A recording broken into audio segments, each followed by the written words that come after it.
जी ने भारत देश में एक गरीब घर में पैदा ले करके और उन्होंने भारत देश का उप प्रधानमंत्री बनने का जो उन्होंने श्रेय प्राप्त किया, आज उसी संघर्ष को हम याद कर रहे हैं। आज जो अपेक्षा लगाए हुए हैं मोदी जी से, आप इनसे कोई आशा ना करिए। जो प्रभु श्री राम का नहीं हुआ, जो भगवान को लूट लिया, इनके घर में डकैती डाल दिया, वो कभी लोगों का होगा? कभी श्री राम का मंदिर को लूट लिया इन लोगों ने, कभी लोगों का नहीं होगा। लोग इनका अपेक्षा छोड़ दे। इस भारत देश का यदि कल्याण चाहते हैं ना, यदि चाहते हैं कि भारत देश में कुछ हो, तो जननायक राहुल गांधी बस एक नाम है जो भारत देश के तकदीर और तस्वीर को बदल सकते हैं।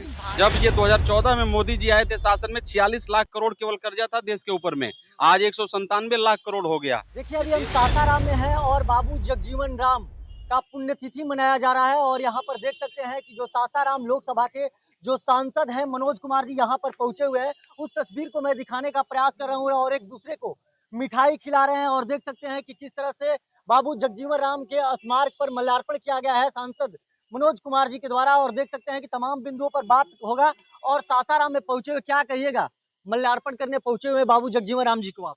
आज मैं इस बाबू जगजीवन राम जी के पुण्यतिथि पर सबसे पहले उनके चरणों में मैं सत सत नमन करता हूँ, श्रद्धा का सुमन उनके चरणों में अर्पित करता हूँ। और आज का जो दिन है, हम सब लोगों के लिए, पूरे भारत देश के लिए, जो दलित, शोषित, पिछड़ा, इवन सभी समाज के लोग जो संघर्ष करते हैं, आज बाबू जगजीवन राम जी के उस त्याग, बलिदान, समर्पण को हम लोग याद करते हैं। और जिस प्रकार से बाबूजी ने भारत देश में एक गरीब घर में पैदा ले करके और उन्होंने भारत देश का उप प्रधानमंत्री बनने का जो उन्होंने श्रेय प्राप्त किया, आज उसी संघर्ष को हम याद कर रहे हैं। आज इस सासाराम के बाबू जगजीवन राम जी का ये स्थल है और यहाँ पर हमारे तमाम साथी, कांग्रेस पार्टी के साथी और अलग अलग सामाजिक कार्यकर्ता हम लोग उपस्थित होके आज बाबूजी का पुण्यतिथि मना रहे हैं। ये हमारे लिए सौभाग्य है। अच्छा, एक और बात जानना चाहते हैं, अयोध्या राम मंदिर को लेकर क्या गया है? जो चोरी का मामला है, जो तूल पकड़ते हुए नजर आ रहा है और कुछ लोगों को बचाने का फिराक में है लोग।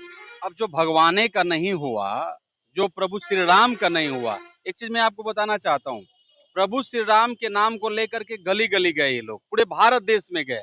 केंद्र में भी इनका सरकार बना, अलग अलग भारत देश में 21-22 राज्य में इनका सरकार बना, यहाँ बिहार में भी अभी सरकार बन गया। मैं एक चीज कहना चाहूंगा, लोग जो अपेक्षा लगाए हुए हैं बीजेपी से, लोग जो अपेक्षा लगाए हुए हैं मोदी जी से, आप इनसे कोई आशा ना करिए।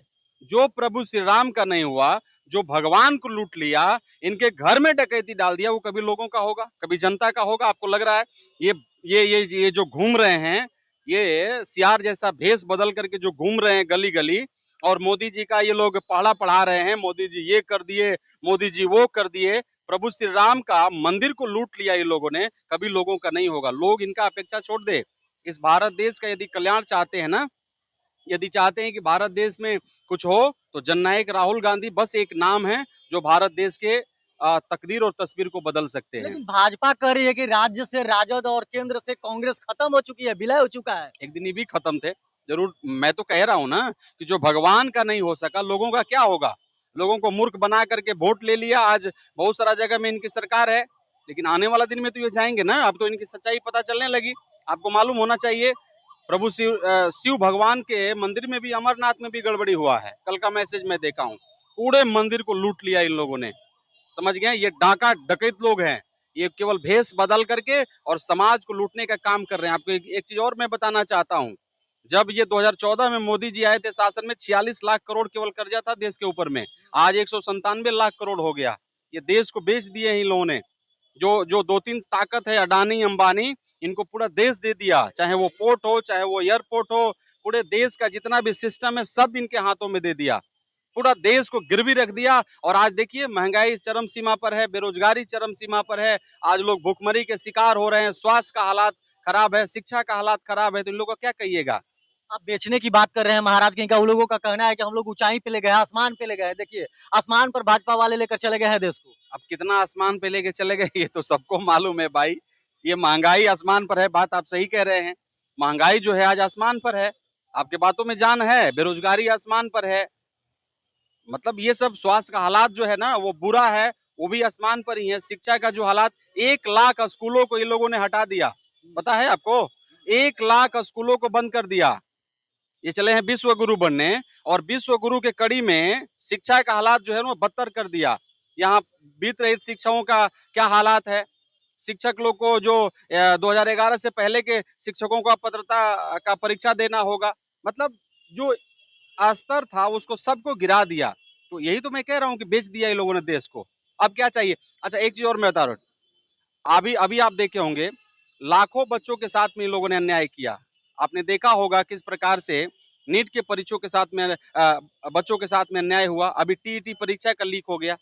तो आप इनकी सरकार से 14 से लेके अभी तक देखिएगा 90 बार पेपर लीक हुआ। तो देश का भविष्य यही है।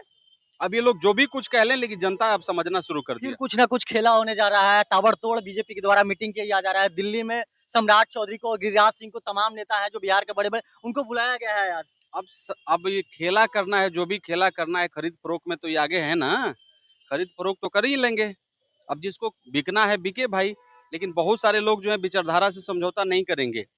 अगर मैं बिकूं नहीं तो किसी का पैसा, उनका पैसा उनके पास ही रह जाएगा। दाम तभी लगेगा जब हम बिकने वाले होंगे। तो अभी ट्राई कर रहे हैं खरीदने के लिए, लेकिन लिख लीजिए सदन में फिर ये मुक्की खाएंगे, फिर हारेंगे।